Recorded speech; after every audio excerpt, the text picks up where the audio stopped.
Okay, hey there guys, so in this video we're going up against Legion. Legion has actually had a fairly solid start to their season. This go about it, I would say. I saw their scores for the other wars.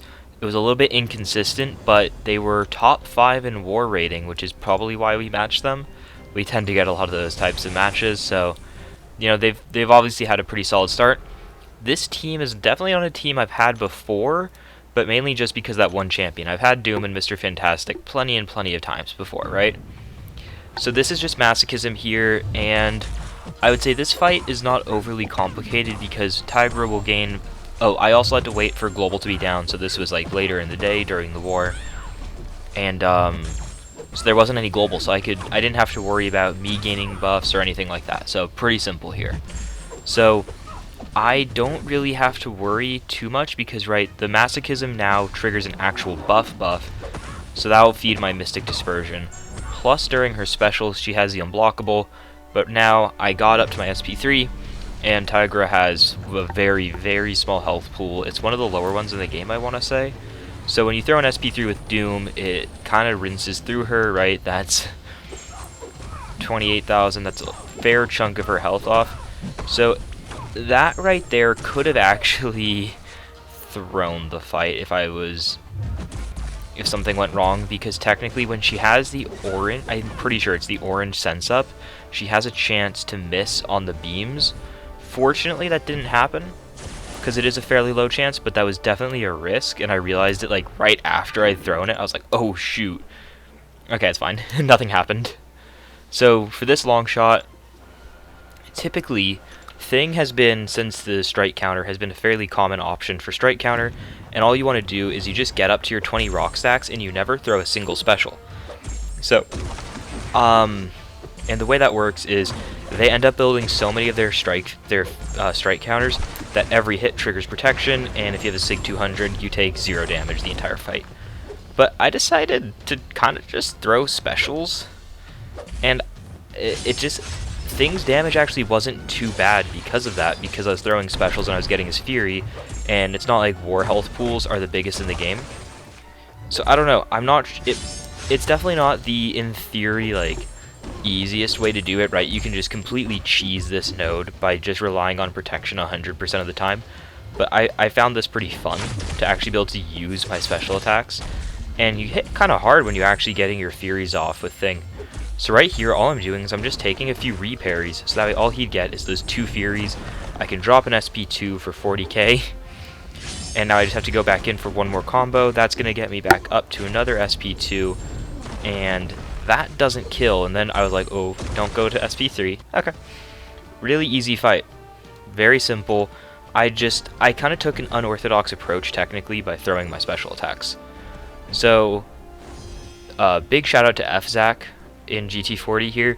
He's in a very, very different time zone. He's European, I'm West Coast basically, so he's very different time zone, and I think he had been like going to bed, going to sleep when I was getting on to clear after war, after we had gotten the global down. But he happened, I'm not sure if he woke up or what happened, but he was around to put on the pre-fights for me, which was needed. So big shout out. It was very, very helpful. This M.O.D.O.K, I've never done this fight with M.O.D.O.K, or I've never done this M.O.D.O.K with Dr. Doom. I've done it with Quake, I've seen it with other champions, right? But with a Doom. So, without the pre-fight, this fight would be a lot harder, I would say. With the pre-fight, very, very simple. So there's 2 main things. Right there, as you saw, if I have a stagger up, when he throws SP1, I trigger MD, because of the 2 buffs, and then I drain power because his SP1 reverses power and versus power gain and healing, right? So that's why right there my power goes down. The second important thing is his shield, right, for the auto block. He can't do it while stunned, and he can't auto block a heavy, obviously. Also, you can use kinetic transference and your unblockable specials to do that. So I guess there's actually a third thing. You can use your unblockable specials to throw it into his auto block. But for your basic hits, because right, with the staggers, this fight can become a lot of basic hits and it still wouldn't be too hard of a fight, is that he can't auto block while stunned or the heavy. So all you have to do with the pre-fight is you're able to actually throw 3 hits, I believe it is, during the stun, and if you apply your shock, you can heavy straight out of it. So you're actually able to still get a 4-hit combo. So it's pretty much like playing with any standard champion. And right here again, with the SP1 you become unblockable, so I use the kinetic transference to re-parry, push to SP3, throw SP1 out of my combos, becomes unblockable, throw SP2. This fight actually has something interesting going on. Oh, also while I'm boosting here, I decided to not do anything like too crazy on the edits today. I've seen some people saying they kind of prefer it without it, so I'm going to try one without it. I kind of like just doing them. I find it fun. That's really all it is. So, let me know if you guys enjoyed it without the edits and all that stuff. So for this fight, I was considering going against Assignment and using Doom because my worry was that she would be triggering up her Claire charges and gaining a ton of power as she is. Plus Mystic Dispersion, as you'll see in just a second. She's just gaining so much passive power, and that's what I was worried about in this fight, would it become an issue? I was able to get a couple parries there, but then right here, it's in just a second that this fight is about to get a little bit more interesting. So, as you can see, her SP1 timing is pretty tight. You have to get there pretty close. So, block it, split second light parry, light, light, light, light. 4 light hits. Poison stance. SP1, unblockable rest of the fight. Have fun.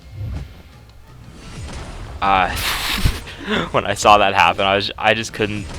I was laughing.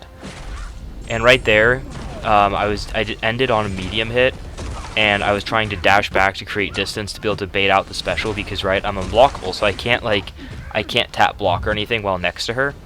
So I had to dash back, and I ended up getting clipped, but thankfully Thing's protection and 11 rock stack saved me a ton of damage. But the fight went very well, even with that mistake. And that is why I didn't use Doom, is because that would happen potentially with any fight with Dr. Doom. So that's why I decided to stick with the Assignment, which is Thing. And right here, right when I came out of my fight, I saw someone had died on their path. And man, it happens. You know, you're not always going to solo every fight, no matter what alliance you're in. It happens. So I was just letting him know. Because I saw it, I was right there, and I knew he had more fights left, so I was like, oh shoot. But he's a good player. I mean, obviously he's a good player, right? You don't get 3 or 4 war champion titles if you're like too trash. So this fight here, pretty basic fight. There's nothing too much going on, because right, the node applies an armor break to you. Doom. Arcus applies an armor break to you. Doom. He has power gain buffs. Doom. So, pretty basic fight as long as I don't mess up too big. And right there, that was actually something interesting that I didn't realize would happen, was the tenacity ended up triggering and removing the debuff that was already on him. I didn't realize that was going to happen, but I applied the 2 debuffs, and again, I actually kind of forgot about his tenacity at the start, applying both. So 1 got eaten and 1 stayed. And the SP3 just about wrapping it up. And now I'm just going to be nullifying his power gain buffs, but doesn't matter, he's down. And now here is my final fight. I had to wait, I have to heal up my Doom, and I have to wait a second before I can go in there because I needed someone to apply the pre-fight. Again, it is actually FSAC applying the pre-fight for me. He had to give me 2 pre-fights this war, so you know.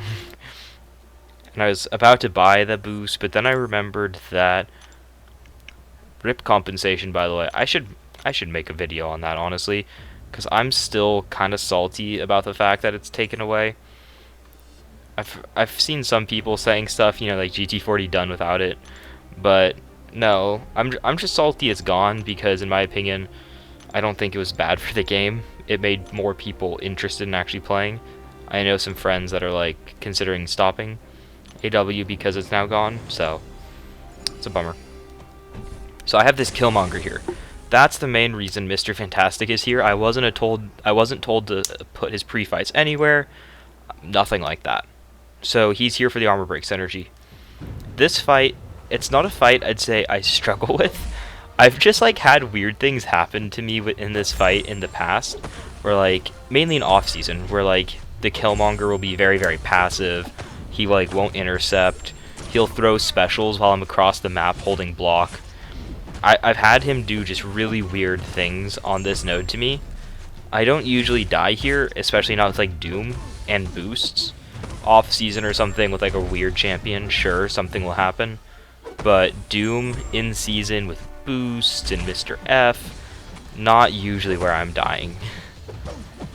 But I was able to actually get the Fury there, so I was not going to take any chances about like trying to get the Doom cycle to line up. I was just going to throw this SP3 while I had the Fury. Because, right, it's a decent-sized Fury. And Killmonger, because of all of his crit resistance and his armor rating, it really does lower your damage through everything else. And so when you really get these big damage spike moments with Doom, they're very, very nice. And if you remember that last time I took a Killmonger on Path 5, so right there, I wasn't paying attention to the protection on me. There was just a couple too many things that I was trying to watch, I guess, or I wasn't focused 100%. So I ended up actually getting SP2'd from Killmonger. This fight's going to go on for still a fair bit longer. That first bit went really, really quick, but then he's about to get like a little bit more he's more passive on the intercepts. My screen right there had a really weird thing, like it threw a light first, I think. I don't know. I was trying to not do that. But yeah, so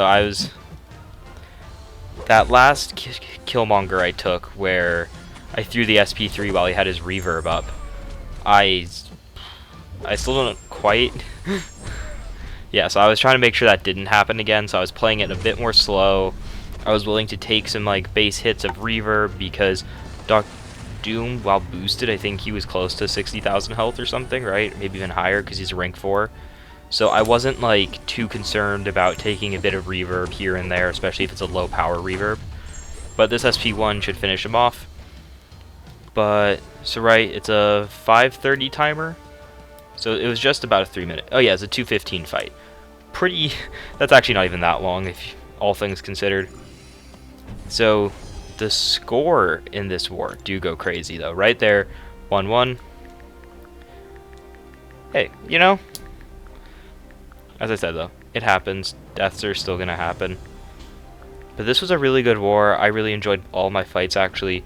Getting to use Thing in war was really weird, because usually I feel like when I use him, if I ever use him in actual content, his damage can sometimes, it either feels like absolutely insane once you're ramped up, or it just feels like it takes way too long. But in war, because the health pool is a bit smaller, I felt like it was a bit better. So right there, right, it's 2-2. 15 hours left, it's 2-2, and we're up by like 75 fights. Alva's good at PR, what can I say, what can I say? So, then it ends 17-18. The quick rundown is, there was a time, right before I went to sleep, for like an hour and a half, where combined the alliances died like 10 times. And then it was like 8-6 or something when I went to bed. It was crazy. It was like 2-2, we're up on fights, and then all of a sudden they're like getting closer on fights, but they're not like dying as much. It was just wild for a little bit. Like, I went to bed and all of a sudden it was like 8-6, I want to say. It was something weird. They played it very close until pretty late, I want to say. I didn't see the full war because I was asleep for a big portion of their movement, but a great game to Legion. I think they did very, very well, and it was definitely a close war. Definitely a close war. Hope you guys enjoyed this video. I'll be seeing you guys again soon. Bye.